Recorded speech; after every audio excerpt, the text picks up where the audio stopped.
In today's video, I'm going to show you how you can add Amazon gift card to PayPal. So I am in my PayPal dashboard, but there is no direct option to add the Amazon gift card. So the process that we need to follow is to transfer our Amazon gift card into our bank account, and then we need to add on to the PayPal from the card.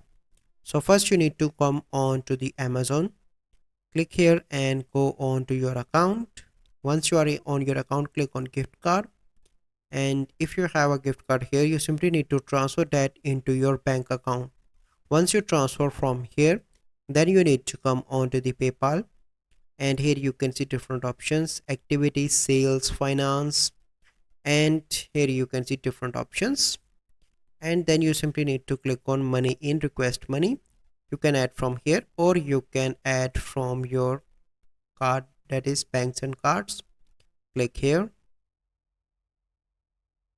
and then you need to add your credit and debit card and add your balance here onto the PayPal.